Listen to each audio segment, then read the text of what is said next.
Say that again, Stanley. Would you have tzatziki on it? No, I wouldn't. No. So we do have Gurry Worry. Great name it is as well. As I say, I was hoping you were going to bring in your hurdy Gurry Worry, and then I'd have brought you a Curly Wurly as a wee bonus. But wait, if you're wondering what the music was that he was describing, alt pop. We're actually going to play out with a bit of your music later on. It's going to be the ultimate plug for what you do.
Underappreciated seafood has brought me and my fishing friends Pat and Nick to Albany in the Channel Islands. We want to catch and cook as many different species as we can, and to add spice to that challenge, a little competition is in order, with help from local anglers Dick and Mark. Hi guys, how you doing? It's to be boat versus shore, and the team catching the most species wins. Pat and I make up the boat team and head out among Albany's races and sandbanks. Meanwhile, Nick and his two local shore guides going rock hopping. So Pat, we got 2.5 hours. What's the tactic? We're on the top of the time, looking at the time. 40 minutes for less. Nick's first time isn't very much, but plentiful around British shores. It's a tough fish to catch, so it's a favourite challenge among sport anglers like Dick and Mark. And while it's very delicious, it's rare.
hot on my heels.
Before I always buying this one here at here declaration. And have a little paper, got this one.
حاولي تكلميهم بقى.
Wetter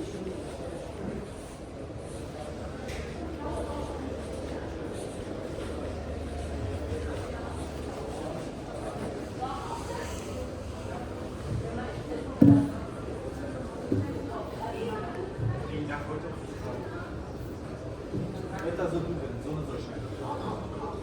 Es war jetzt nicht so warm wie hier letzten mit 18 oder 20 Grad. Nee, das ist die Sonne. Das war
album launch on the 10th of July. That's I've been to Where's Sneaky Pete's Sneaky quite a lot. Pete's? That's in the Cowgate in Edinburgh. Right.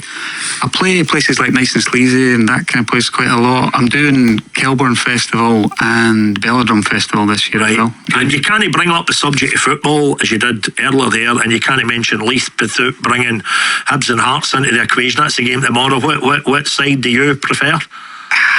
I'm probably on the fence, but I think I'd have to be a Hibs out of that. I think. Yeah. Right. So this. Say that again, Stanley. Would you have Saxinky on it? No. No, I wouldn't. No. So we do have Gurry Worry. Great name it is as well. As I say, I was hoping you were going to bring in your hurdy-gurry, Gurry Worry, and then I'd have brought you a curly whirly as a wee bonus. Wait, if you're wondering what the music was that he was describing, Alt pop. We're actually going to play out with a bit of your music later on. It's going to be the ultimate plug for what you do. There is a concern that that closure of the Strait of Hormuz and the pushing up of oil prices that has caused is going to ripple through the economy. We did see the latest inflation figure for March rising this last week, and that could be just the tip of the iceberg. Argentina has called for talks with the UK over the Falkland Islands after reports the US could review its position on Britain's claim to the territory. And then Kushner in February negotiated. The Trump administration had already made a decision to go to war and basically had scheduled negotiations. So trust and confidence, not only among these three, but I think between Iran, the IRGC, the Islamic Revolutionary Guard Corps generals who are running the country and controlling the oil, the guns, and the money, and the Trump administration, no trust, no confidence. Look, I keep my expectations on this under control. Arachi wasn't a foreign minister, intimately understands the details, was involved in previous negotiations, but he's a mailman. He's conveying messages and perhaps a response to an American proposal, which had to be sanctioned and validated by the generals. And the generals on this one, I think if that's remotely possible, were harder line than the regime